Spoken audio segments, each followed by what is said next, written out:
ആദ്യം ദീപ്തി മേരി വർഗീസിലേക്ക്. Deepthi Mary Varghese, very good evening. ഏറെക്കാലമായി നമ്മൾ ചർച്ചയിൽ നേരിട്ട് പങ്കെടുത്തിട്ട്. ദീപ്തി മേരി വർഗീസ്, നേരിട്ടുള്ള ഒറ്റ ചോദ്യം ബിനോയ് വിശ്വം ചോദിച്ച ചോദ്യമാണ്.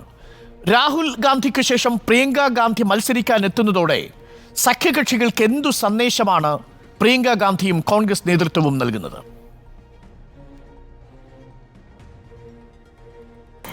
അങ്ങനെ ഒരു ചോദ്യത്തിന് തന്നെ യാതൊരു പ്രസക്തിയുമില്ലല്ലോ ശ്രീ അരുൺകുമാർ.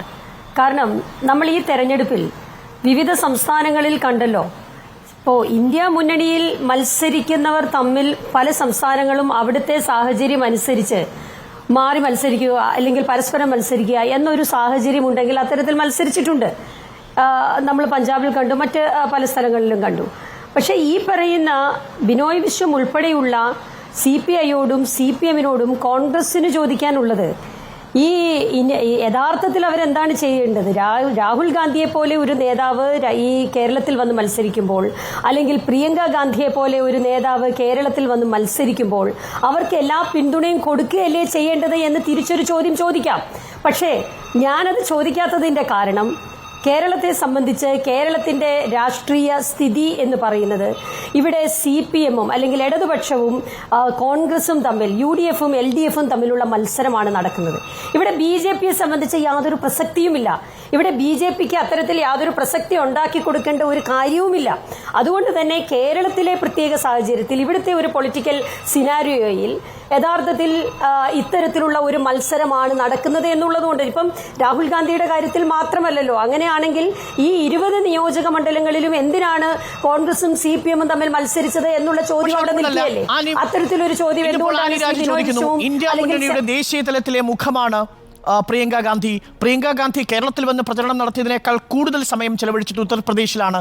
അപ്പോൾ സ്വാഭാവികമായും പ്രിയങ്ക ഗാന്ധി കേരളത്തിൽ വന്ന് മത്സരിക്കുമ്പോൾ അത് വർഗീയ ഫാസിസ്റ്റ് പോരാട്ടത്തിനെതിരെയല്ലോ.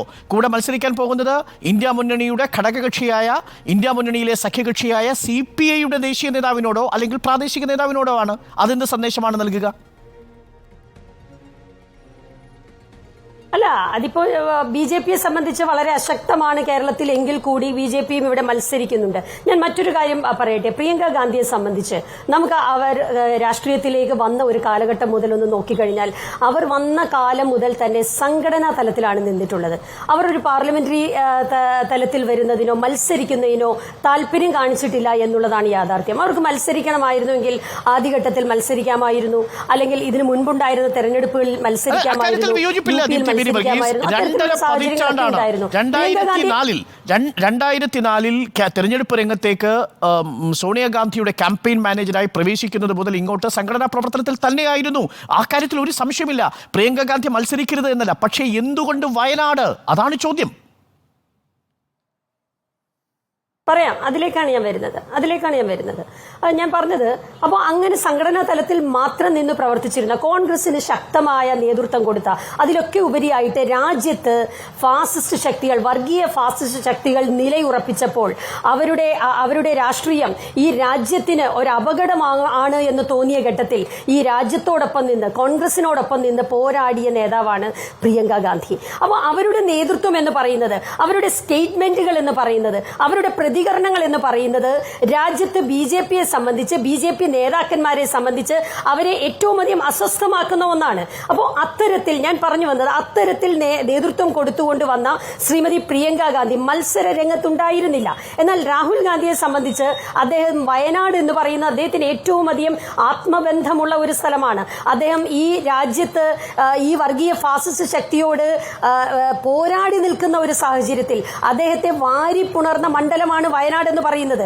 ആ സ്നേഹം അദ്ദേഹത്തിന് എല്ലാ കാലത്തും, അദ്ദേഹത്തിനോട് അടുത്ത് നിൽക്കുന്ന എല്ലാവർക്കും അറിയാം. അദ്ദേഹത്തിന് വയനാട് എന്ന് പറയുന്നതിനോടുള്ള ആ വലിയ സെന്റിമെന്റ്സ് എന്താണെന്നുള്ളത്. അദ്ദേഹത്തിന് വയനാട് വിട്ടുപോകാൻ താല്പര്യമുണ്ടായിരുന്നില്ല എന്നുള്ളത് കൊണ്ട് തന്നെയാണ് ഈ തെരഞ്ഞെടുപ്പിൽ അദ്ദേഹം വയനാട് തന്നെ മത്സരിക്കാൻ തീരുമാനിച്ചത്. എന്നാൽ പിന്നീട് വന്ന സാഹചര്യങ്ങൾ, പിന്നീട് സംഘടനാപരമായി വന്ന ചർച്ചകൾ, അതിലൊക്കെ ഒരു മണ്ഡലത്തിൽ കൂടി രാഹുൽ ഗാന്ധിക്ക് മത്സരിക്കേണ്ട ഒരു സാഹചര്യം വരികയാണ്.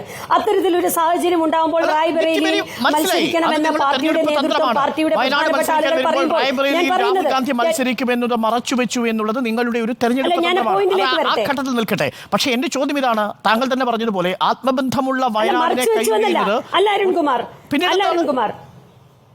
മറച്ചുവെക്കുകയാണ്. പലതവണ നിങ്ങളടക്കമുള്ള നേതാക്കളോട് ചോദിച്ചിട്ടും റായ്ബറേലിയുടെ കാര്യത്തിൽ തീരുമാനമാവുന്നില്ല.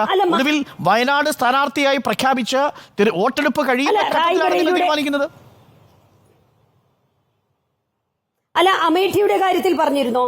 അല്ല, ഞാൻ ചോദിക്കുന്നത് മറ്റ് നമ്മുടെ ഈ കേരളത്തിൽ പിന്നീടുള്ള ഘട്ടങ്ങളിൽ നടക്കുന്ന തെരഞ്ഞെടുപ്പുകളുടെ കാര്യത്തിലൊക്കെ ചർച്ചകൾ നടന്നുകൊണ്ടിരിക്കുകയായിരുന്നു. അപ്പോൾ രാഹുൽ ഗാന്ധിയെ സംബന്ധിച്ച് വയനാട് വിടാൻ അദ്ദേഹത്തിന് ഒരു താല്പര്യവും ഉണ്ടായിരുന്നില്ല. എന്നാൽ ചില പ്രത്യേക സാഹചര്യങ്ങളിൽ ഇന്ത്യ ഹൃദയഭൂമിയിൽ മത്സരിക്കേണ്ടതായിട്ട് വരുന്നു. അപ്പോൾ അവിടെ മത്സരിക്കുമ്പോൾ ഇത് ഞാൻ ചോദിച്ചോട്ടെ, ഇന്ത്യൻ രാഷ്ട്രീയത്തിൽ ഒരു പുതിയ പ്രതിഭാസമൊന്നുമല്ലല്ലോ ബിജെപിക്ക് മത്സരിച്ചിട്ടുണ്ട്. ഈവൻ നരേന്ദ്രമോദി 2 മണ്ഡലങ്ങളിൽ വാരണാസിയിലും വഡോദരയിലും മത്സരിച്ചിട്ടുണ്ട്. അതൊക്കെ നമ്മുടെ മുന്നിലുള്ള ചരിത്രമാണ്. പക്ഷേ വിട്ടൊഴിയുമ്പോൾ പറയാനൊരു ന്യായം വേണം. എന്താണ് വയനാട് എത്തുമ്പോൾ രാഹുൽ ഗാന്ധി പറഞ്ഞിരുന്നത്? രാഹുൽ ഗാന്ധിയെക്കുറിച്ച് ഇതേ പ്രിയങ്ക ഗാന്ധി പറഞ്ഞത് വയനാടിനെ ഏൽപ്പിക്കുകയാണ് രാഹുൽ ഗാന്ധി എന്നുള്ളതാണ്. ഇപ്പോൾ രാഹുൽ ഗാന്ധി തിരിച്ചു പറയുന്നു, ഇതാ പ്രിയങ്ക ഗാന്ധി ഏൽപ്പിക്കുകയാണ് വയനാട്ടിലേക്കുള്ളത്. ഇങ്ങനെ കോൺഗ്രസിന്റെ ഗാന്ധി കുടുംബത്തിൽപ്പെട്ട അംഗങ്ങളെ മാറി മാറി ഏൽപ്പിക്കാൻ ഈ വയനാട് എന്ന് പറയുന്ന കോൺസ്റ്റിറ്റ്യുവൻസിക്ക് ഒരു അസ്തിത്വമില്ലേ? അവിടുത്തെ വോട്ടർമാർക്ക് ഒരു അസ്തിത്വമില്ലേ? ദീപ്തി മേരി വർഗീസ്. അല്ല അരുൺകുമാർ, ഞാൻ ചോദിച്ചോട്ടെ, ഇത് ഏൽപ്പിക്കുക എന്ന് പറഞ്ഞാൽ ഇത് രാജഭരണമൊന്നും അല്ലല്ലോ, ജനാധിപത്യമല്ലേ? അവിടുത്തെ ജനങ്ങൾ വലിയ ഭൂരിപക്ഷത്തിൽ വിജയിപ്പിക്കുകയല്ലേ? അല്ലാതെ രാഹുൽ ഗാന്ധി കഴിഞ്ഞാൽ പ്രിയങ്ക ഗാന്ധി മറ്റേ കിരീടാവകാശിയെ പോലെ അവരോധിക്കുകയല്ലോ ചെയ്യുന്നത്. വലിയ ഭൂരിപക്ഷത്തിൽ രാഹുൽ ഗാന്ധിയെ വിജയിപ്പിച്ച മണ്ഡലത്തിൽ ശരി, സമ്മതിച്ചു. ഞാനൊന്നും